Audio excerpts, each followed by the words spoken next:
And it is now my pleasure to introduce Professor Nanako Kojima, who is Associate Professor at Yamato University, which is, to my understanding, a private university in Osaka. She is actually quite well known here in the sociology department because she teaches regularly during the last years courses on Japanese society and culture, usually together with Professor Komitsu Yui, who unfortunately is not here. We had invited him, but he could not come. The collaboration with Professor Kojima and Professor Yui dates back to the early 2000s when they organized a conference series at the university in Kobe, and Professor Kojima studied at Kobe University, earned a PhD there.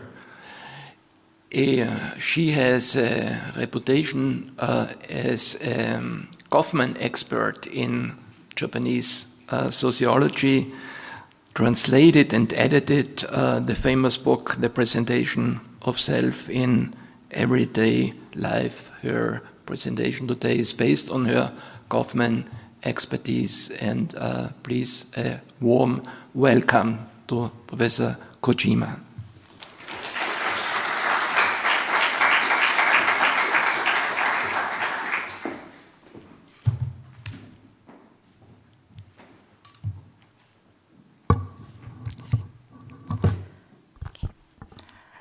Morning, everyone. First of all, let me express how honored I am be invited to such a distinguished occasion. It is a great privilege in my academic life to be able to present my research among such esteemed scholars in the field of sociology. I would like to express my heartfelt gratitude to Professor Staubman and all of you here today. Okay. Now, I would like to present my talk titled Expressive and Normative Order in Everyday Life Interaction. Reconsidering Goffman's theatrical knowledge. But before I begin, please allow me to briefly explain why someone like myself has been given the opportunity to speak here today. Originally, as Professor Stabman mentioned, it was supposed to be Professor Yui, Professor Emeritus of Kobe University, who would be here. Unfortunately, due to health condition, he was unable to attend this time. Right? But Kobe University is where I received my PhD, and I studied under Professor Yui, who specialized in American sociology, especially person theory. And in fact, in 2002, the Symposium was held in both New York and Tokyo to commemorate the 100th anniversary of Talcott Parsons' birth. Professor Yui, recognizing the great opportunity that many, Parsons scholars would be visiting Tokyo, organized a Parsons seminar in Kobe. It was at an event that Professor Staubman and Professor Litz joined us from New York. Right? Since that day, the academic exchange between Professor Yui and Professor Staubman has deepened as a result in intensive lecture series titled Japanese Society and Globalization begin to be held annually at the University of Innsbruck. I started participating as an assistant in 2005, and from 2010, as Professor Yui became increasingly busy with official duties, I was given opportunity to teach the course myself as a lecturer. Right? That is my sorry.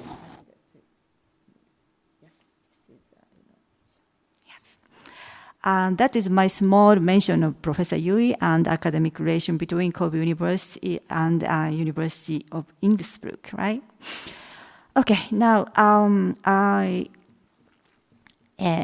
would like to enter the main topic.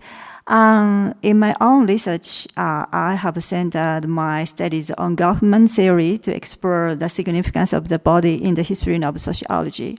Since the paradigm shift brought about the Descartes and Newton under the dominance of the science-oriented mechanistic model of modern knowledge, our perception of the body has fundamentally changed.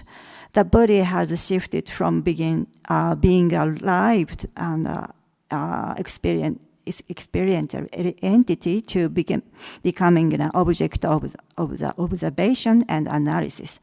That means a mechanical body, right? Material body, right? In this talk, I explore the significance of theatrical knowledge from the perspective of sociology of body with dramaturgical knowledge in Goffman theory. To do so, here I would like to first consider how Parsons, Garfinkel, and Goffman understand the subjectivity, right? Okay.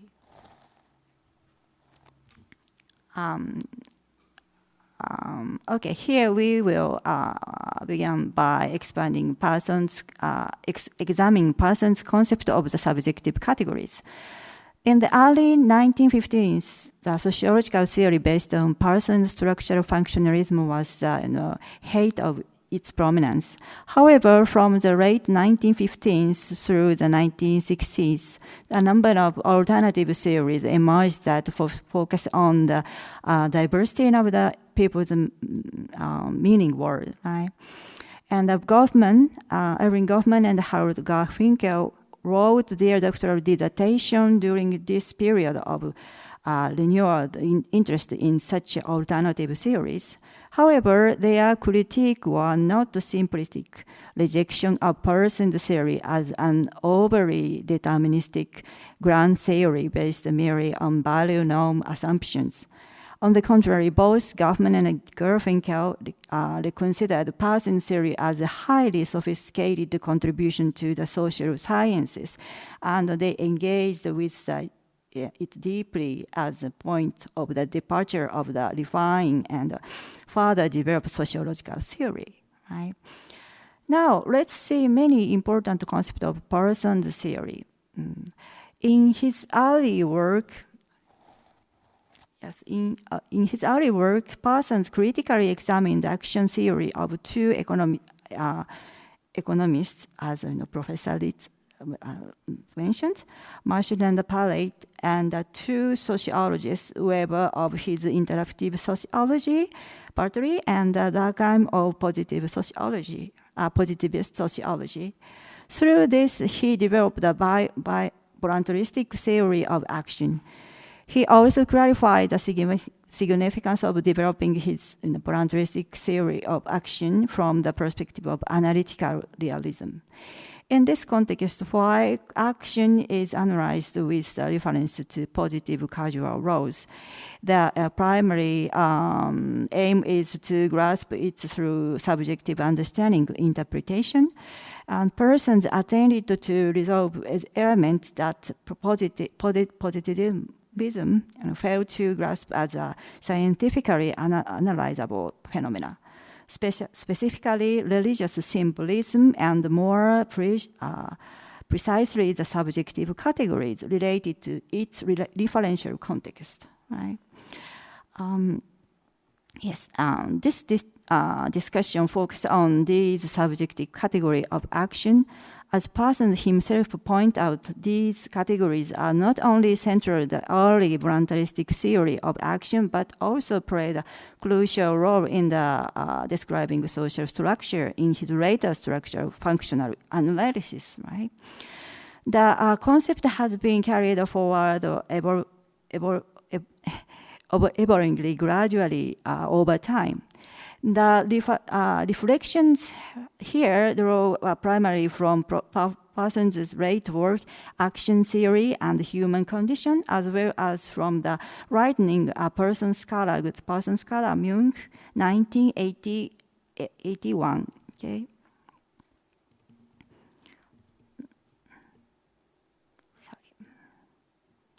When considering the concept of subjectivity, persons came to examine religious symbolism as identified by the Durkheim and Weber, particularly in the relation to the reference content represented.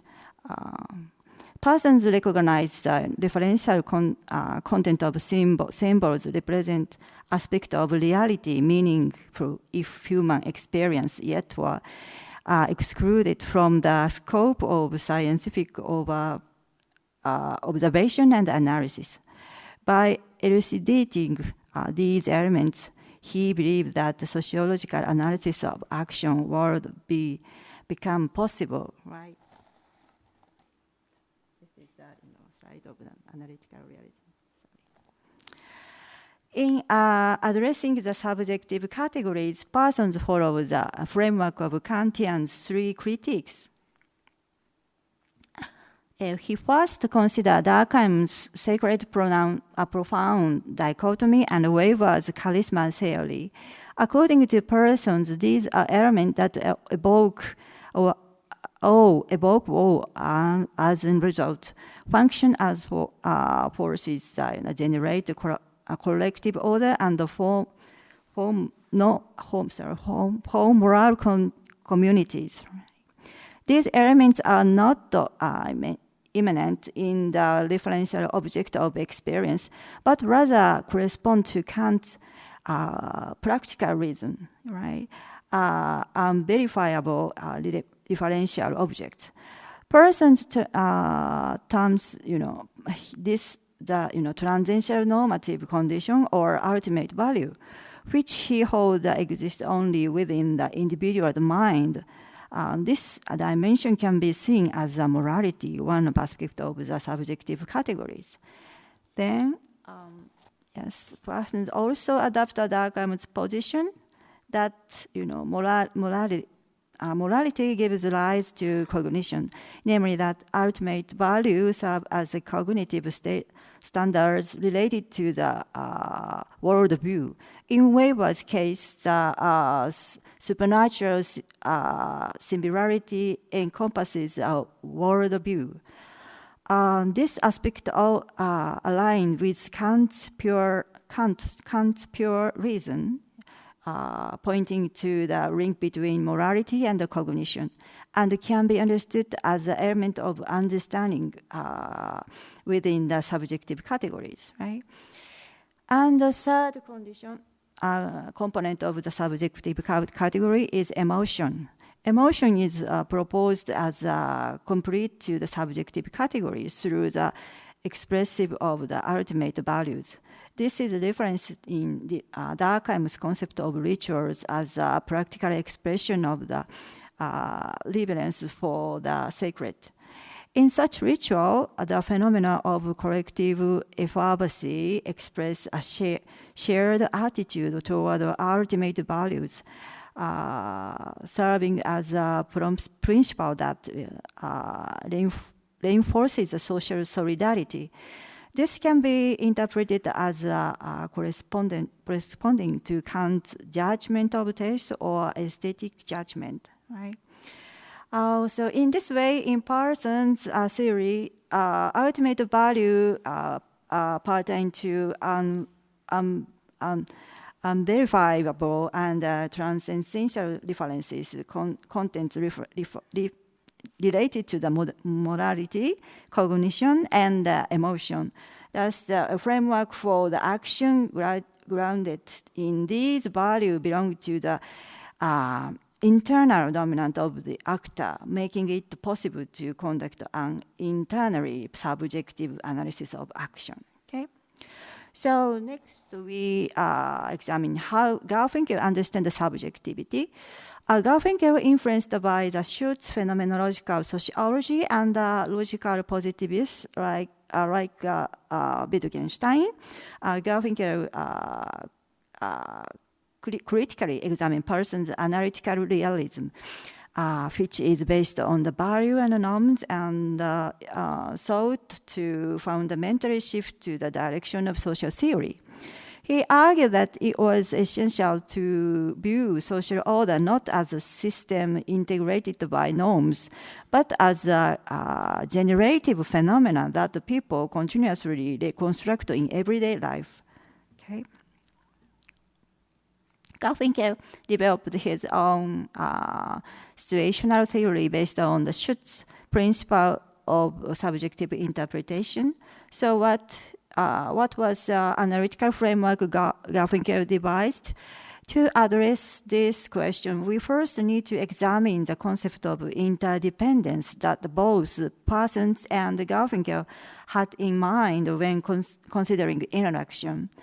Parsons proposed the concept of double contingency as a key concept in examining interaction. Here, interaction is always dependent on the other person's response, and the other person's reaction is seen as a condition for choosing one's own actions. Yes, actions. Similarly, Garfinkel also placed interdependence in interactional situations at the core of his framework, calling it reflexivity. However, this concept is ethnomethodology rooted in situational theory, differ in nature from the person's double contingency. In ethnomethodology, this interdependence is conceived as a mutual dependence between actors in the practical context of interactional situations, whereas in Parsons' framework, it was explained based on what are known as the elements such as the value and norms. To explain this term, we must first address Garfinkel's concept of indexicality. This concept refers to the fact that the meaning of the speech expressions and action exchanged in internal situation depends on the context at that moment. Right? Garfinkel points out that actions and utterance always involve arbitrary indexical behavior and expressions that cannot be defined unless the speaker's history, goal, and the situation and the process of the conversation are known or assumed by both the speaker and the listener. He believed that all analysis of methods people use daily life must be sought in the situational analysis depend on these indexical conditions. Right? In ethnomethodology, human actions are seen as interdependent and based on the continuous sequencing. Garfinkel, disciple Sachs point out that during the course of interaction, cognition, interpretation of the indexicality of other actions and utterance, both are latent and manifest for the interaction with explicitly recognizable performance being seen as formulating activities. This can be understood as taking a stance that sees interaction not as the collection of the actions rationalized by the normative controls, but as the action performed in the response to the preceding indexical actions. Understood as continuous sequencing. Thus, Garfinkel's view of the actor's subjectivity can be seen as emerging reflexivity, recognizing indexical expression mutually and adjusting them through negotiation. In a series of processes leading toward formation. When compared with the three aspects of the subjective category in person theory, the expressive aspect in person theory corresponds to the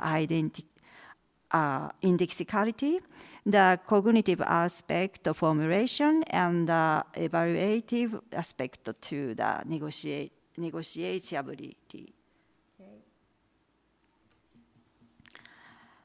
Okay. Yes.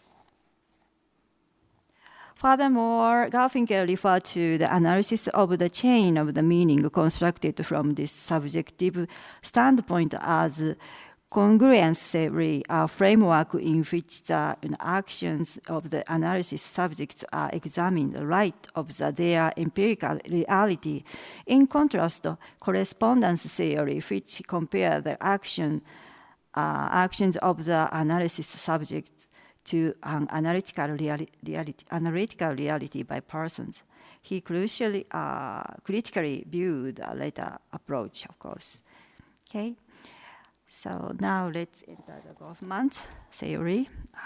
Yes.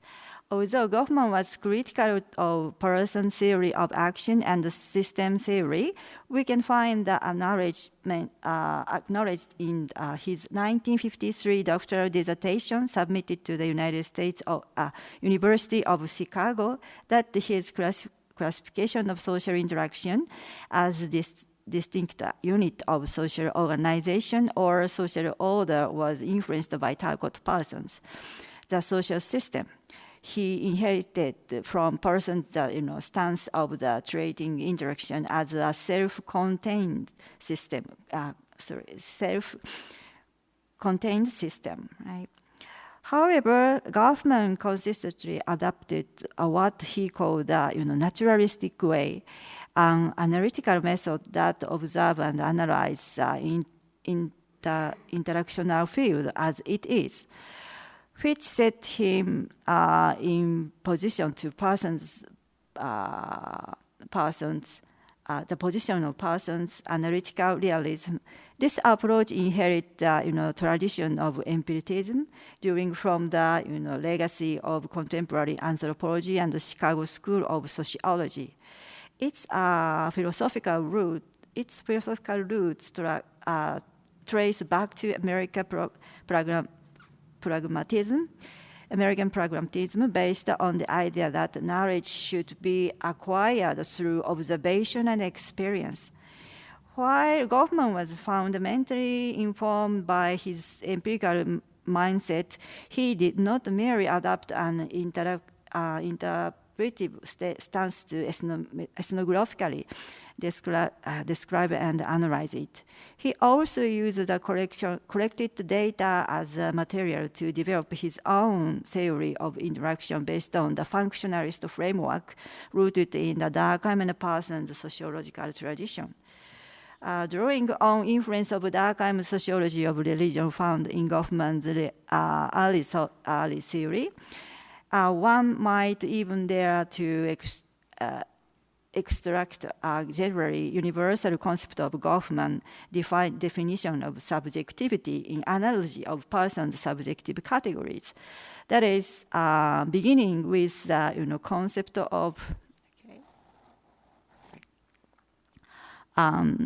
beginning of the concept of personal worship. That is Goffman's word on lives and interaction rituals. That means expressive aspect, and which contribute to maintaining the order of the interaction.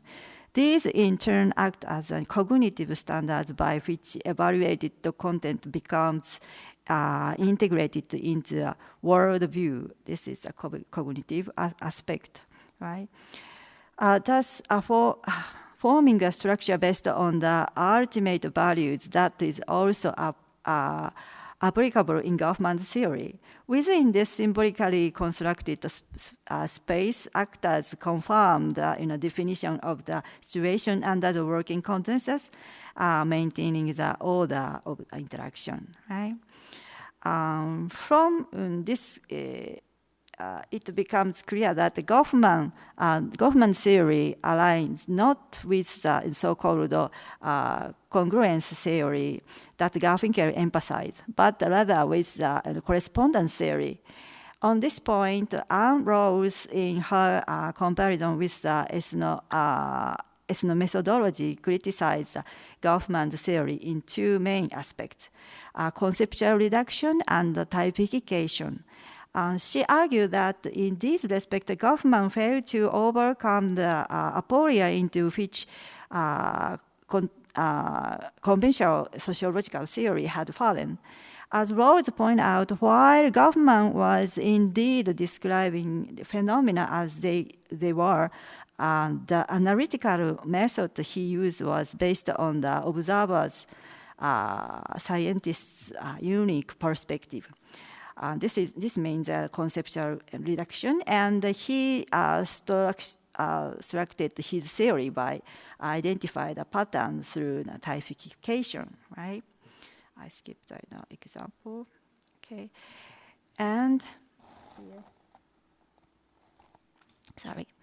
Rawls' critique is well-founded. However, Goffman constructed his theory not from the Weberian or phenomenological tradition adopted by the Garfinkel, which is rooted in the interpretive sociology, but primarily from the positive stance influenced by the Durkheim's. Consequently, exacting the functional element of the social interaction is a crucial task within Goffman's theoretical framework.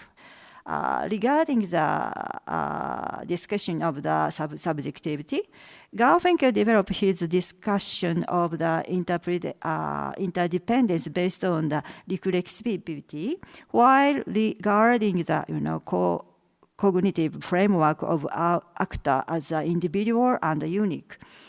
Goffman's understanding of subjectivity is fundamentally intersubjective.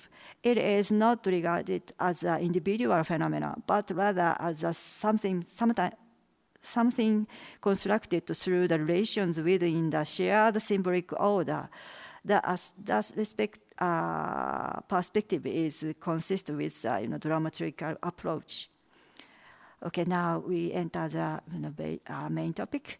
In his early work, Goffman employed dramaturgical metaphors to analyze self-presentation, influenced by the Kenneth-Berg concept of symbolic action, which posits that human behavior is a form of the symbolic communication aimed at influencing others. Goffman extended this idea by suggesting that individuals perform role in everyday life, managing impressions to align with social expectation. Okay. In his later work, Goffman shifted focus on the cognitive framework people use to organize their experience in everyday life, introducing the concept of frame as a structure that guide perception and the interperception of events. This shift reflects a deepening of his interest in how individuals experience social realities.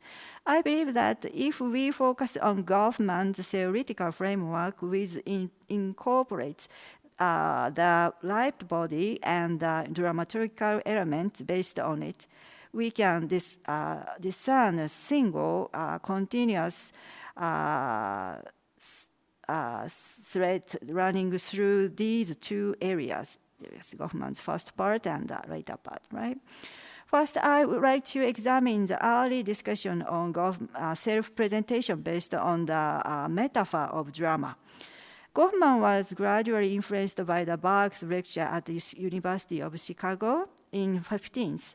Berg pointed out that only within the symbolic world form the linguistic activities, what he called the symbolic action, can human become truly human, and that chain of linguistic action there lead to the creation of culture and society. Furthermore, in his later developed dramaturgical action theory, the concept of rhetoric plays a very important role. This rhetoric is formed of the symbolic action referring to the act by which human influence others through symbols. Generally speaking, general rhetoric in the linguistic refer to technique or expressive devices used to employ words more effectively. However, in Burke's theory, rhetoric is understood as the fundamental act of how human nature construct and persuade reality. Goffman can be said to have inherited Burke's method of the interpreting act as a rhetoric. As is well known, is Goffman's theory, actors are always in seeing or being seen relation, and to maintain the other of the interaction, they engaged in impression management through diverse methods. Goffman's theory is sometimes criticized by the ethnomethodologists for the not dealing with the raw data based on the actual situational observation. However, this is where the strong influence of Burke's theory is evident.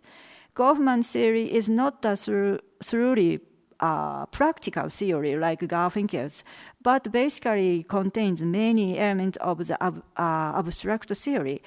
Goffman was interested in dramaturgical issue concerning how symbolic spaces are formed and how people based on the rhetorical elements develop their act as a self-presentation within social interaction practiced by the lived body.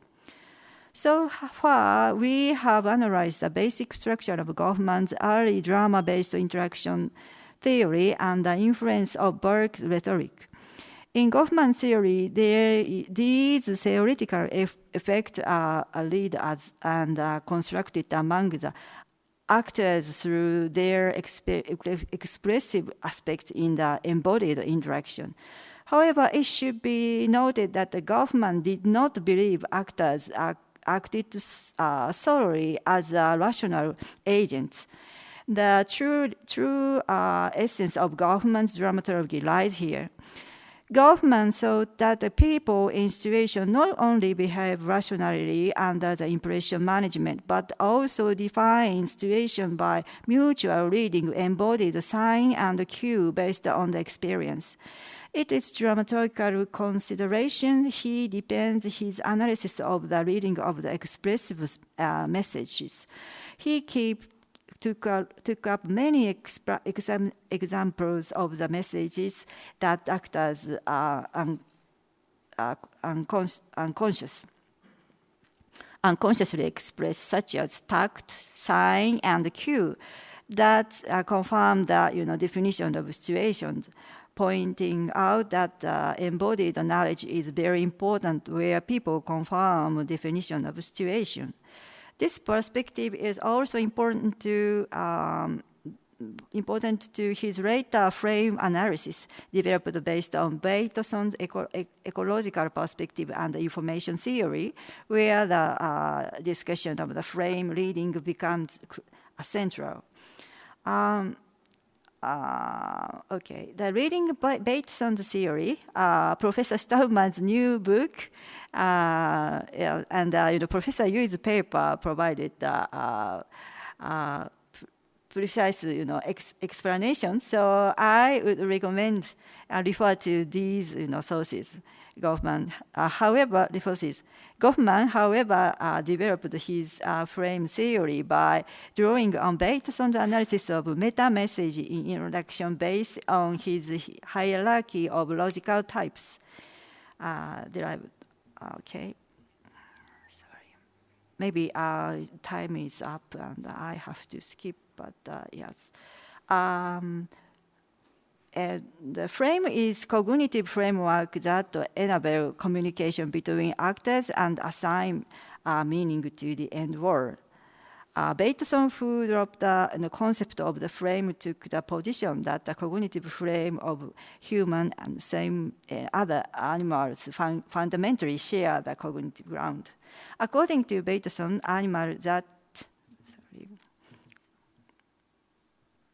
not live in the world of the language like a human carry out the understanding of the frame. This is play by preserving bodily signs from each other, right? So I have to skip the point of the frame analysis, but in summary, if summarized, it is also mentioned the importance of the body communication, body message, and it enable the frame change, frame shift. In Goffman's world, a king, right? Okay, so I will sum up with mention about theoretical, dramaturgical knowledge. This kind of knowledge based on the bodily sensation was termed the knowledge of pathos by the Japanese philosopher Nakamura. Pathos originally means passion, suffering, emotion, or sensitivity in ancient Greek, referring to knowledge born from human emotions, embodiment, and a relationship that cannot be fully grasped by reason or logic. Okay. This knowledge contrasts with the knowledge of logos brought by modernity, which is concerned on logic and language. Nakamura pointed out that modern society tend to be biased toward logos knowledges, right? He argued that in art, religion, ritual, and bodily expression deepen meaning and empathy beyond the theory are important. In practical everyday life, in human dialogue and care, such as in nursing, welfare, and education, empathic understanding is indispensable, not just information or knowledge, logical knowledge. Nakamura also noted that theory is one of the most vivid manifestation of the knowledge of pathos, and that it can be regarded not simply as an artistic expression, but as a very practical of knowledge rooted in body, emotion, and relationship. Okay. Okay. Considering Goffman's theory, it can be said that from his doctoral thesis onward, he consistently developed his theory on the basic dramaturgical knowledge. He did not treat the body merely a matter controlled by the reason within the order of the interaction, but regarded it as a lived body. Such a theory is, I suppose, become even more important in the world where interaction is increasingly digitalized and rationalized. Through this discussion, I do not intend to develop an essential argument by advocating the significance of body theory. I just only hope that this discussion will serve as an opportunity for people to critically reconsider the framework through which we recognize the world we live in today. Thank you very much. Thank you very much, Nana, for your presentation. We have again 5 minutes for Q&A. Anyone? Okay.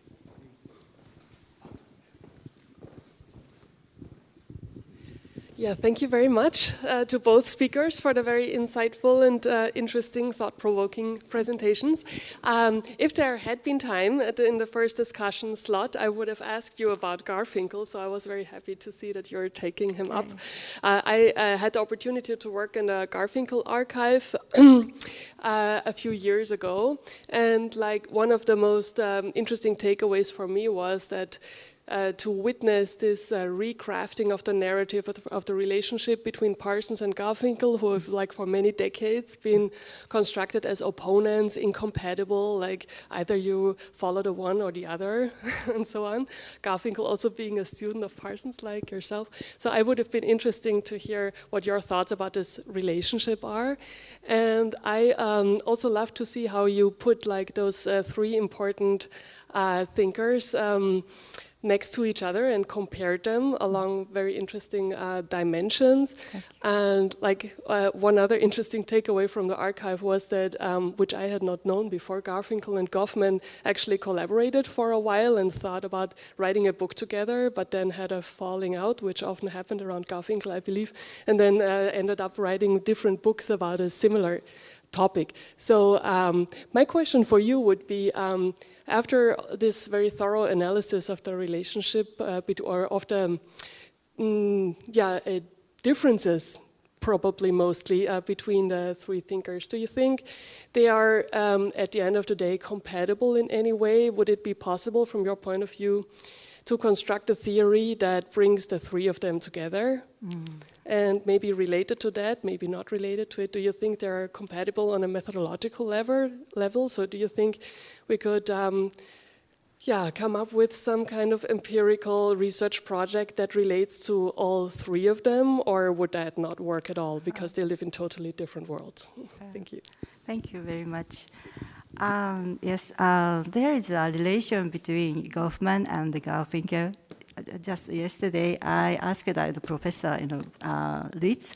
He knows very well at that time. So, I also know that the both joined Macy conference. That is focused on the cybernetic analysis. And both join, and there is still archives materials exchanged their papers, right? I've done Goffman archives research at UPenn, thanks to the kind arrangement of Professor Litz. And I got a lot of materials at the archives, and there are so many kinds of materials of the methodology. I'm now still working, but the relation is very researching the relation is very important and very interesting.